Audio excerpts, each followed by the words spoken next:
Welcome, everyone. My name is Joni Parsons, and I'm founder of Rebel 11. We're so happy to have you here today. Are you ready to transform from the inside out? I know I am.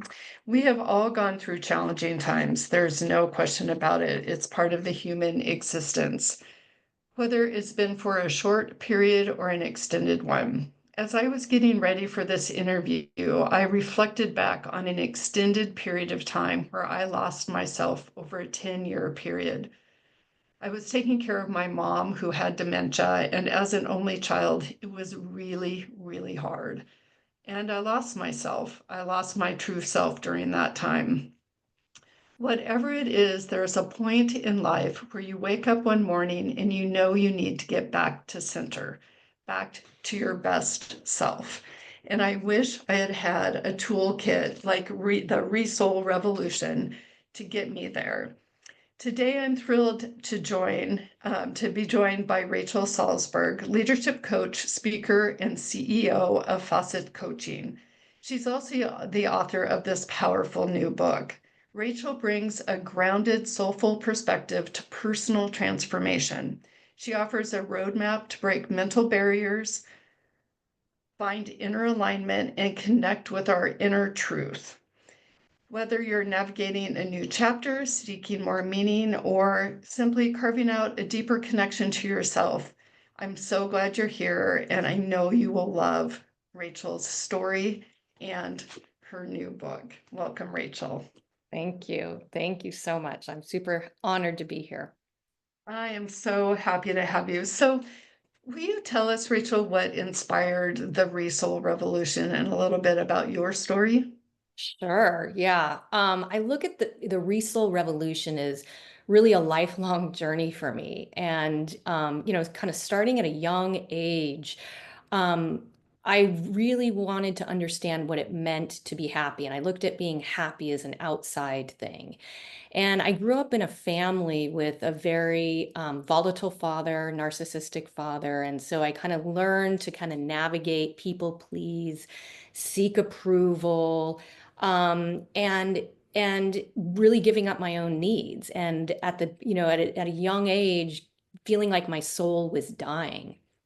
And I went through kind of layoffs and sickness and eating disorders, and all these experiences kind of followed me in to my young adulthood, and eventually to the time of which I got my first job when I first moved from Boulder, Colorado to Seattle, and got my first job at a major advertising firm as a project manager. And I was working with high profile clients and really smart driven people, but it was a super cutthroat environment. And I realized that it was less about the job, but more about how I navigated in the way and the things that I kind of my thought patterns and how I believed I was able to show up. I believed that I wasn't good enough. I wasn't smart enough. I was constantly seeking approval, and I became super paralyzed with fear and started to avoid conflict and took the back seat in so many different areas. And I let myself be really triggered and super intimidated by personality types similar to, an East Coast father, as an example. And I also I did so everything out of the shoulds. I lived by other people's mats, and I lacked a sense of purpose, a lack of direction. And I remember a manager sitting me down saying, "Great skill set, but where's that passion? Where's that purpose?" And I was like, "Oh my God, I thought I was really great at faking it and showing up." And so, anyway, fast forward, I remember waking up one day, having to go to work, and I almost couldn't get out of bed. And I literally felt like my soul was dying. I was having anxiety. I was having a lot of depression. I also felt like, and my body was showing up, like I would go to the doctor and there were unexplained symptoms that showed up as autoimmune. And so I really realized that I needed to do something. And I ended up taking a hiatus out of the corporate world and actually moved up to Whidbey Island and had the opportunity to slow down and started a jewelry design business, because that was something that really fed my soul, creating and being an artist. And I actually called that jewelry business Create, which was creating from the soul within. And in that slowdown, I got super curious about my thought patterns and belief systems. I worked with coaches, I worked with therapists, I worked with shamans to really help me identify getting back to my core self and to realize my thought patterns and the lens which I saw myself determined the actions I took and the results I got. And so I started to identify those belief systems, and based on the experiences that I had that were so deeply unconscious and so deeply ingrained in my body, that I was able to start to not just become aware of them, but to change them. And I learned how to do that. And not only that, but I started to become super clear on my natural talents and gifts, my core values, understood what gave me joy and purpose. And I started to take different actions. I started to embody these sorts of new belief systems through practice and ritual, and really being able to change the brain, and with a lot of support. And I learned and I became aware that, wait a second, I remember talking to a therapist. She's like, your thoughts aren't your facts. Your thoughts are then become beliefs that you keep thinking. I was like, oh my gosh, that was a huge aha for me, to recognize that I was in choice, that I actually could create my inner landscape, my inner reality, then that would shape my outer reality. And so, long story short, I became super curious around all of this. I realized that that's what I want to do. I wanted to help people through their internal struggles to transform and to really show up as their core essence of who they are and themselves. And so, really, this to me, this was about resouling. And so I ended up becoming a coach and leadership development expert, and then started my 5-year journey. Like, I had been writing my journal for years and years. And really, the ReSoul Revolution was a book that I decided that I wanted to write, because it was about ReSoul and resurge. And I had created my own revolution, and I had a number of different tools and things that worked for me, and rituals and change that helped me, that I wanted to help others. And so as a result, I started writing my book, which was 5 years ago. And then really made it happen. And I remember calling my parents during that time. My father was an author and my mom an editor. And I said, I'm going to write a book. And they said, no, oh, really? That's going to be hard. It was very classic. And I'm like, you know what? I'm going to write this book. And so that really propelled me, before the pandemic, and it had the time to slow down, to write, to commit, to really giving back in the way that I could. So that was kind of the Oh, story Rachel, of the ReSoul Revolution. what a story. We all go through these times. And you said that, you were having all of these emotions, all of these feelings, and we all have that, time in our life when we feel stuck. And you had that. How do you share a little bit about your personal experience there? And then add a little bit more about how you identify when you're stuck and how you start getting through it. And we're going to get to some tips later in our conversation, but tell us about that feeling of stuck, or what I call suck as Yeah, well. exactly. Stuck. So feeling stuck, I believe, is, for me at least, it's really repeating the same negative cycle of old thought patterns, and even just cycles of thought patterns that keep you repeating the same behaviors.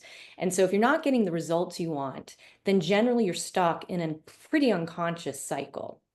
And what I realized for myself, that I was in a cycle of very unconsciously believing, one, that I couldn't change, two, that I wasn't enough, smart enough, good enough, that I deserved bad things. And I didn't even realize I was thinking that. And as a result, I stopped taking action. I stopped I shut down a number of different possibilities for myself. And so what I realized was I was shrinking my desires to fit my fears. I was fearful of everything. And because I was seeking validation, I was seeking outside approval. And more importantly, I was taking other people's opinions as you're not good enough, smart enough, or different, very kind of contracted ways of thinking as my own and took it on as mine. So when I say stuck, it was really the experience that I was feeling was anxiety, depression, melancholy. So those were signals for me that I was stuck in a cycle. And then I wanted to be done with that, but I didn't at the time know how. And so it really then, as I kind of mentioned earlier, I recognized it was shifting the paradigm of my thought patterns, and becoming super conscious of them, and then learning how to shift them to a more positive. So let's talk about that transformation. And what is your definition of transformation, and how do you think it's different than others? Yeah. So I believe that transformation is really starts with embodying a new way of thinking and feeling. And it's the combination of the two that is critical. And that happens through consistency. We're persistently consistent to be super intentional, to be aware of kind of how the brain works. One, it's the neuroplasticity. So as an example, how did I want to feel? How did I want to show up? I wanted to feel relaxed, calm, and confident. And so as a result, that I wanted to feel that, and I envisioned that feeling place. So my thought patterns, then I elicited the thoughts when I'm with my dog, I'm hiking in nature, to, those places where I felt super grounded in my inner power, where I felt peaceful. And so when I repeated that, then I started to embody that. And it's not just thinking, it's also the feeling. And so then we start to transform our new way of thinking and being. It's shifting a paradigm. So that's how I describe transformation. I love that. And so many of us get caught in that cyclone of repeating negative thoughts. At what point, you've talked about you had all of those negative thoughts, and one day you woke up and you're like, okay, this is not my life anymore. I need to make change. What would you recommend to the folks listening? Like, what is that inner voice that you listen to, or like say, it's time?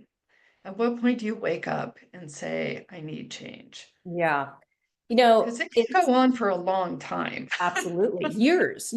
Like Years, I would like I say my said. transformation has been in the past 5 years, even though I was kind of practicing. I mean, it was such a deeply ingrained thought pattern, right? And so for me, um, we often think of some sort of health crisis or a crisis in our lives to indicate that I am done, and that in a place of putting life into perspective. I want to live life now to be free and joyful and live it in the now. We tend to go into that, a big crisis to create a place of I want to change. But I think it doesn't have to be like that. And I believe being super proactive and intentional to realize we need a breakdown in order to break through, but that breakdown doesn't need to be a massive nervous breakdown. It's a breakdown of thought patterns. It's a breakdown. So when we're feeling a sense of melancholy or depression or nervousness or frustration, those are simple indicators that that's a place where we can wake up and believe, I don't feel good.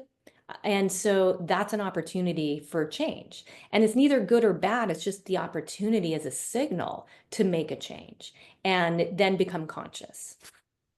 Well, it's that mind, body, spirit connection that is so strong and with us every day.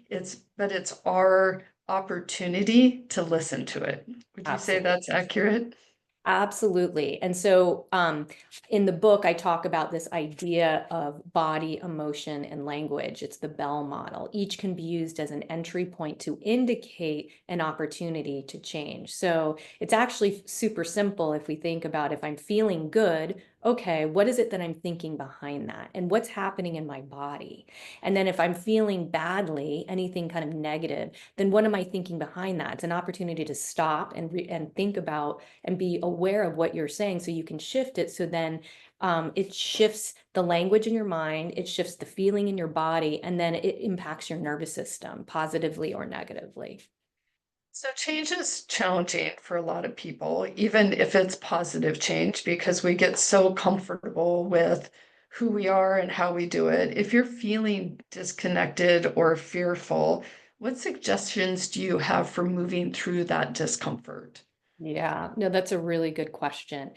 I think the first most important belief system that I know for myself, I didn't believe that I could change. I always thought that just I am the way I am. I have genetic disorders of this and that, and so most importantly is recognizing that we all have the ability and actually the responsibility to be able to change. And so the other part, and so that's believing you can first. And then the second part is that it doesn't happen overnight, and it's having some patience, but also it doesn't have to be hard. It may be hard in the moment, but if we can do it incrementally, moments through the day with intention and proactivity versus reactivity, which I call going asleep, that's where change can start to happen. And so and then the other part for me was giving myself grace. Like we all can take a Such step that is forward. such a big one. Yeah, absolutely, Such a big absolutely. one. And so, like, as a metaphor, I call this, there's a chapter in my book, Getting Over the Bridge, when I was in such a place of how would I put it, in breakdown, I should say. I was in a place of fear, then it started to show up in my body, and then it started to show up in panic attacks, and then it started to manifest in feeling afraid, panic attacks driving over bridges, and Seattle's bridges all over the place, right? And I didn't know where that came from. And so what I recognized for myself is it was just a thought pattern that I'm not safe, I'm not okay, I can't do this. And so I had to shift that little bit by little bit and practice and visualize it, and then drive a little bit with my husband on the side and drive a little bit another. And so it's just incremental, and it's turning that fear into a step of courage. And we need both. And so looking at fear as a place of courage versus paralyzation of fear, where you stop doing things. I love that so much. I used to have a fear of flying, and this is just a funny story, but I was in love with Elvis Presley when I was little. And one day I was like, okay, Elvis flew all over the world and he didn't get in a plane crash. And that was my shift. It was Yeah, just funny. I mean, it took time, of course, but I was probably in my 20s when I figured that out. And that was something that made sense to my mind when I was so terrified of flying. So, there's a lot of different ways to absolutely. look at things. So little Yeah. off there, but anyway, made sense to me. But in your book, you talk about this idea of the internal and external climate. What does that mean? Yeah. No, I think that so our internal climate, it's really our thought patterns. And it's what we're thinking and what we're believing. And it becomes then our external climate. Because if we're thinking about something that's I'm not good enough, well, then we're going to stop taking action or going for that thing we want, or shrinking, or crumbling under pressure. And so kind of like you were talking about, on the plane, I used to have a fear of flying too. And so, but what I would say to myself that shifted that was I am safe. It's such and so I changed the internal climate really to seed the positive thought patterns, to recognize the shift, the lens that I was most likely going to be safe, right? And so again, I look at um, that our internal climate is like a garden. And as I'm here, we moved to Hood River a couple of years ago, bought some land and property from city living, and we had a place of dirt. And I'm looking at the place now, and I'm looking outside as we speak, and the landscaping that we've done, it was all fruits of our labor. But I look at that and I look at weeding as kind of weeding out the negative to then planting a positive seed. And that takes patience, that takes cultivation, that takes intention, that takes time for it to seed into an embodiment of, and look what blossoms. And then the evolution of that too. And so that's what I mean about internal climate. When we seed and cultivate that growth for a new way of being, then it impacts our external climate. Yeah, I love that so much. And I love that analogy of the garden because all of these small steps that we're going to be talking about are what ultimately ends up blossoming. Um, so, one of the things I wanted to dive into is talking about, you talk about neuroscience a lot, but then there's also these soulful practices. How do you bridge the gap between science and spirituality in your approach? Yeah, that's a really good question. And that's, kind of the book is really about aligning your brain and soul to transform from inside out. And so it's really understanding how the brain works. So the brain, in terms of when we hear about neuroplasticity, it's about habits and forming. And so when we are in an unconscious state, it shows up in our emotions, our feelings. And so when we start to be aware of how we want to feel and then start to embody how we feel through thought processes and language, and that through incremental practice and ritual moments throughout the day, that we literally schedule for ourselves in different ways, then that shifts the brain into a new way of thinking. And then we are able to feel the joy, the inner peace, the awareness of the essence of our soul. When I say essence, it's our heart.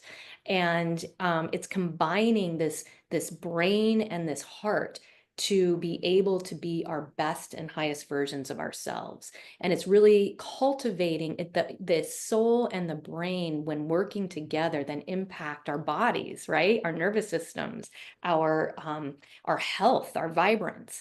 And that's the energy. I talk a lot about energy in the book. And so when in combination, that's the combination of the brain. But the other part is, I believe there's something bigger than us at work, that we're able to relax and trust and understand we are fully supported, not just within ourselves, but supporting each other in community.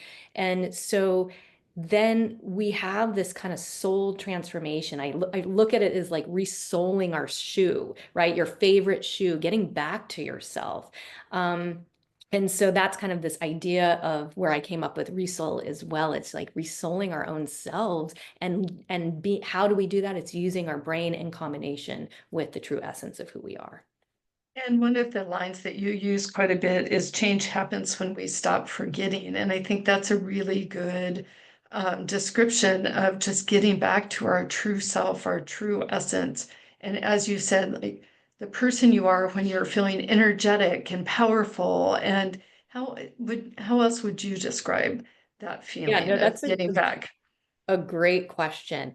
You know, Often, when we go through this work and we try on different ways of shifting, and I remember thinking one day I'm feeling really good and oh, I'm fixed.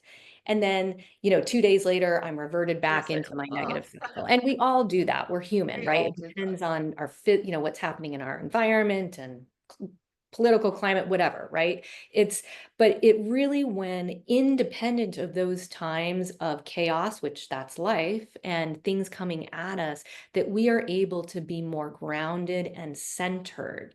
And so and that is because we have not forgotten who we are from a soul level, that we are relaxed, calm, and confident. We are enough. We are um, all unique, equal human beings on the same playing field. These are kind of the language that I use day to day, that is intentional for me to stop forgetting. And so then we realize one day, I know for me, wait a second, I am relaxed, calm, confident. And it embodies that into my body, into my soul, into the cells.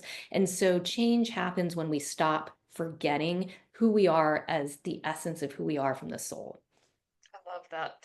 Okay, so let's talk about a concept that I really like from your book. And you talk a lot about resouling, but then you talk about these micro rituals and how powerful they are. You've mentioned them a little bit, but let's like dive deeper into Yeah. how micro rituals can be beneficial in making change happen. Yeah, that's a great question. So, for so long, I would kind of look at different modalities and I'd have these lofty goals of, I got to change, X, Y, and Z, and I want to feel like this, by the end of the year, or something. We start with these New Year's resolutions and then we don't accomplish them for one reason or another, right? And so for me, what I recognized, resouling was a daily ritual for myself. And so I started to create rituals for myself. And that's actually how the ReSoul Revolution started in my journal, where I would wake up in the morning and I would write for about 5 minutes and write about reflections of how I was feeling and how I wanted to feel, and not just wanted to feel, but imagined and visualized how I am, how I would feel. So it's like, an athlete visualizing themselves accomplishing something. And so I wanted to feel good. I wanted to feel in my inner power. I wanted to feel. And so I imagined that feeling and had affirmations or statements or mantras, whatever you want to call them, that attached to that. And so I would do that and I still do that every single morning. It's like brushing my teeth. The other thing that I do as a ReSoul ritual is I have three things that I'm grateful for. So I have an accountability partner in the UK. Actually, he's my coach. And so I WhatsApp him three things that I'm grateful for each and every morning. And when we're in gratitude, that really shifts, it grounds us. It really elicits that feeling of joy. It's that place of alignment where we are able to be grateful for what we have versus the chasing. So that's the other thing. Practicing the level of being versus doing, and a level of receiving and being grateful is a way to be able to resoul ourselves. And so, we all can do different things in resoul rituals, but these incremental practices. So I have that, and I go for about 15 minutes in the morning. And then I also incorporate meditation. And for me, I need a guided meditation.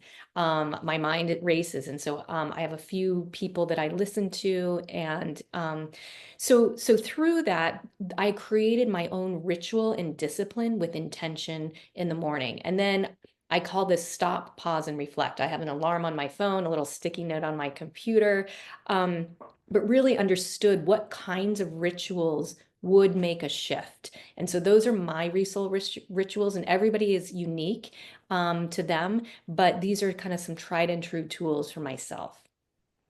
And those are fabulous. And I love the morning ritual idea. It really grounds your day into whatever you want to create it.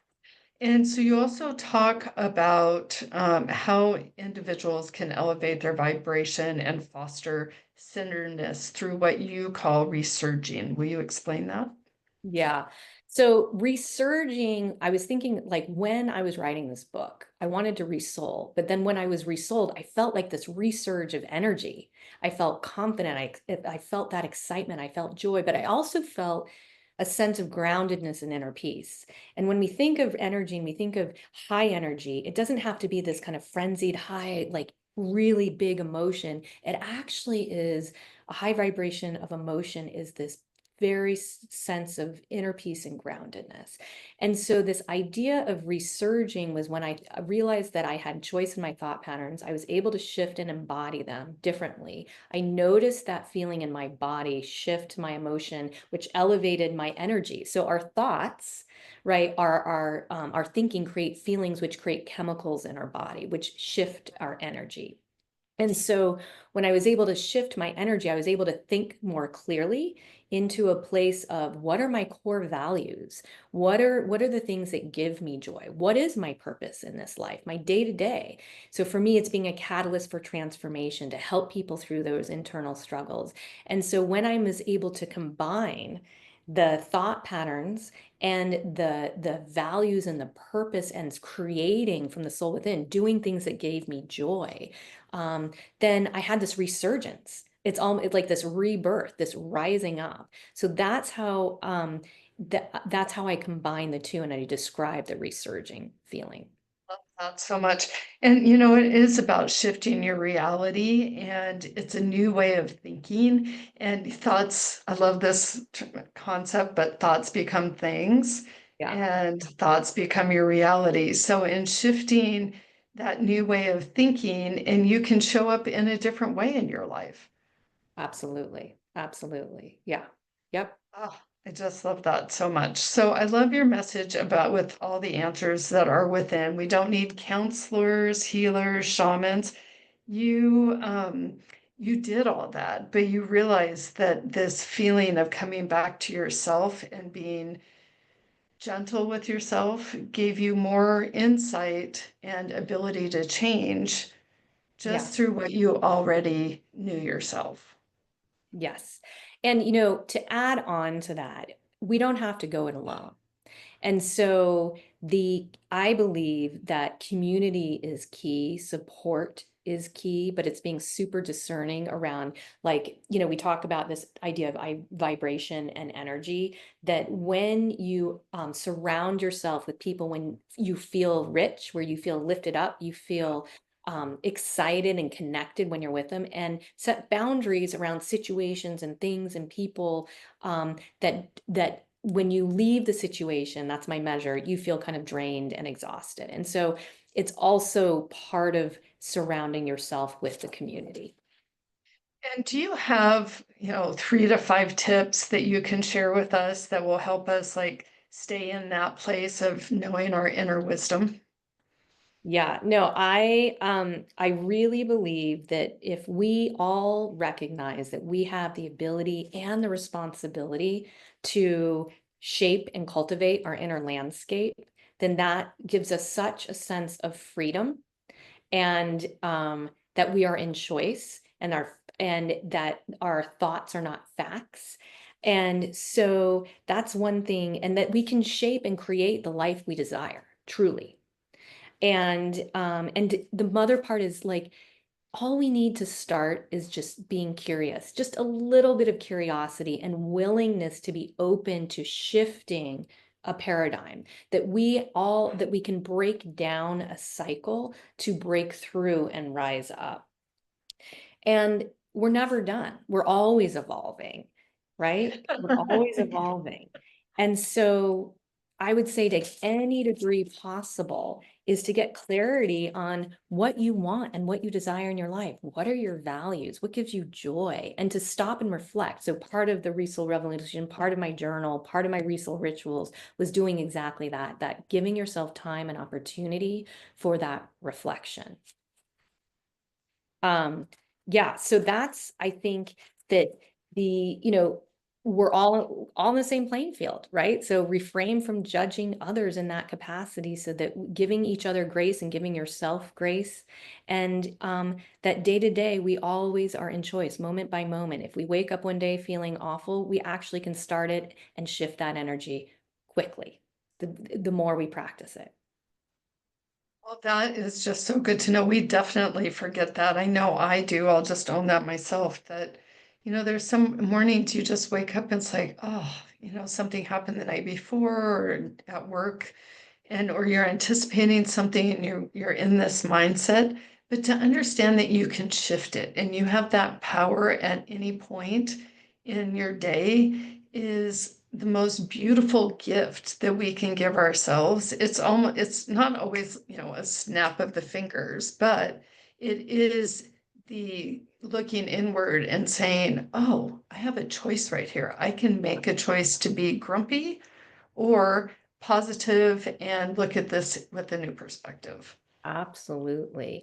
And when we incorporate those tools, and when we're feeling bad, not to beat ourselves up, it's just a signal that we have an opportunity to shift and change and grow, right? And so I think that's the other piece of wisdom here, that we get really good at beating ourselves up when we're feeling badly. And to just accept and love ourselves. I think that was one of the biggest, as I was driving over the bridge, really accepting fear and versus pushing it away, was and giving myself grace through it, I think is another piece that we can start to really embrace for ourselves. That grace piece is so important to remember that we have the ability. It's like, it's okay, Yeah. not be so hard on ourselves. You also talk about refraining from judging others. I think this is, we can be so hard on other people in addition to ourselves, but um, why is that so important? You know, reframing for judging others is when growing up and for so long, I was in this place of victimhood, right? Oh, this person or that situation did it to me, and I judge them for doing that. I'm angry at them, frustrated, resentful, whatever. But I recognized that it wasn't about me. Really, at the end of the day, everybody's got their own filter, everybody's got their own lens, everybody's got their own journey, everybody's got hard things, like you mentioned at the beginning of the conversation, right? Your experience of going back and forth into the hospital and we have these situations. So we never, someone said this to me once, and I really embrace it today, that everybody's got an invisible backpack, right? And so we don't know what's going on in other people's situations, and we've all had stuff, right? And so no matter, and some people choose to do that place of self-reflection and to grow and learn, and some people aren't ready to, but that's okay. It doesn't have to be that their journey is your own. And so when I say refrain from judging others, it's really supporting each other to grow and learn, but to see everybody's on their own path. And as we are on ours. And I always say, as I found my path, and it did not look pretty for a long time, right? And so I think just have this empathy and compassion for people who are just willing to try. I love that so much. We all have our own awakenings, like you said, and it's not like we have to know what the answer is. Like, you live into it. Do you have any other tips that you would like to share about that resurging piece of your book that's so important here? Yeah, thank you. We all have the opportunity to awaken, and we all are so unique. And the more conscious we are as an individual, the more conscious we are collectively as human beings. And I think that especially in today's world and literally today's climate, that it is pivotal for, like, my whole mission is to bring consciousness into the world, but it starts with ourselves. It starts with our internal climate. And so your own internal awakening actually has a huge impact one by one, and then the world. And that's how we can give back. Like, it's not about necessarily changing the world, it's about changing yourself within first. That self-reflection is hard sometimes, and it's so necessary so that we can learn and grow and cultivate and then blossom. Yeah. And take, I always like Oprah's comment or saying of giving yourself the gift of time, Yeah. whatever that is. Is it listening to podcasts? Is it listening to interviews like this? Is it reading, a new book that you've heard about that gives you tips that maybe you haven't thought about in the world, in your world or in others. And right, it's just Absolutely. that Yeah. That digging and self-care. defining I self-care think, yeah, piece. and I think that's one of the things in terms of my rituals that I forgot to mention is the gift of time for self-care. And it doesn't have to be hours and hours, but like as an example, I will go on my walk and my run, like brushing my teeth every day with my dog in nature. But I will also listen to inspiring podcasts and things that give me like just so it's whatever you can grasp in those moments of time that you create for yourself. And actually, it's the discipline of creating that and believing that that's where you're going to be your best self, and then you're going to be the best for others, that consciousness, the positive impact. And so the gift of time is critical for yourself to provide that.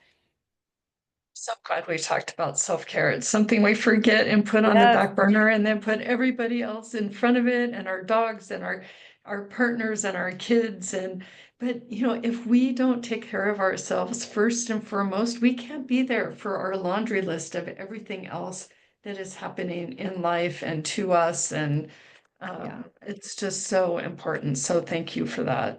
Yeah. Um, So, as far as final takeaways for today, we all have the ability and responsibility to become more conscious, as we were just talking, and to live and create a more conscious world. We are leaders of our own lives as well.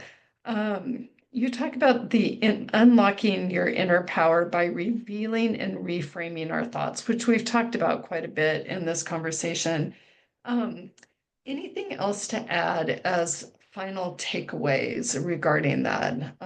We've got this, giving yourself the gift of time, putting yourself first. What else?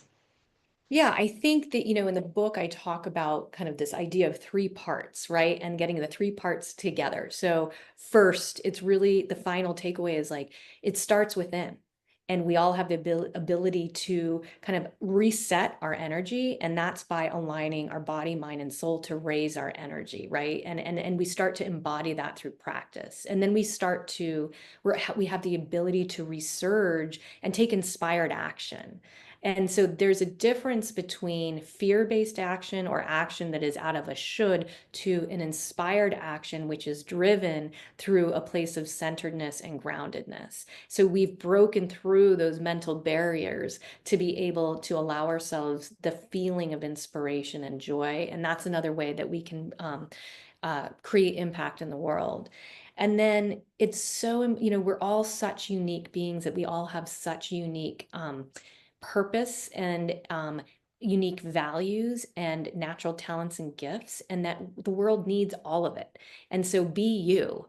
I remember, like, if there's anything else, that we can take away, it's like get back to the essence of who you are and be you. And that is about resouling the I am from, the out of the without the experiences and the conditions like that we take on as human beings, that if we can get back to the essence of who we are, that's consciousness. That's resouling. Being unapologetic about who you Yes. are in your mind, body, spirit, your soul, with all your gifts, be unapologetic about your true self and step into that beautiful self of yours. Yes. And Yeah. There's a chapter in the book, and we said it unapologetic, so often we go into this place of a comparison, or we should be that far ahead, or I should have done that, I should be making X amount of money by now, whatever it might be. But if we can't compare ourselves to ourselves, right? And so it's this idea of, well, we can be, we start to feel unapologetic because that is the essence of who we are when we are so embodied into it. And believe me, I was the queen of apology. I was the queen of comparison. And so it's such a freeing place to be able to be you in collaboration with community, and so that we can help elevate each other to rise. I love that so much, Rachel. That's fabulous. So, Andra said in the chat, I tend to lean towards all or nothing perfectionism. And I keep reminding myself, don't let perfectionism let you miss the mark. But I also didn't know I was like this until recent reflections. I like the idea of micro rituals. No, that's wonderful. Yeah, it's absolutely. I was kind of this all or nothing approach, and we're perfectly imperfect. There's no such thing as perfect. And so, like, you think of my company Facets Coaching. It's a unique facet of a stone. All stones are perfectly imperfect, right? And so, if we can remember that there is no such thing, and that it can just be you, and that's beautiful. Oh, perfect. So tell us, Rachel, about your upcoming classes. Yeah. So, throughout the book, there are tools and frameworks that I talk about ReSoul rituals and really the how to shift and change to really embody. And so, but I also believe, and as I mentioned earlier, that community is critical and support is critical, and we learn from each other. That personal is universal, and that change happens over time with accountability and community. And so I'm in the process as we speak of launching something called the ReSoul Labs. So it's a small, intimate experience of 10-ish people that we will work through the chapters of the book. There are 10-ish sessions. There are three It's that go, great. yep. So many different questions in here, disempowering words, empowering words. I mean, it's it's an amazing workbook as you go through it. Thank you. Yes. So And the to birth. do it in community would be fabulous. Yeah. And so that really instills change. And so for me, it's really about building community. It's about helping bring consciousness into the world. It's creating a support system for each other. And it's about we don't have to go it alone. And so you're absolutely right. The book is also a workbook. And so we will go through the content, discuss the content, and really change the world together. I love that. Let's start a revolution, a That's right. ReSoul revolution. Align your brain and soul to transform from the inside out. I can't recommend this book enough. It's fabulous. I'm looking forward to doing all of the worksheets in here and asking myself to go deeper and reflect more. Thank you for the gift that you're giving the world, Rachel. It's really beautiful, and I think you will start a ReSoul revolution. Thank you so much for joining us today. I'm Really super, appreciate. super honored to be here and have this discussion. And I'm so just in awe of what Revel 11 does and the collaborations that we can help to elevate women, and especially in the world today. And yeah, so thank you for having me. It was an amazing honor.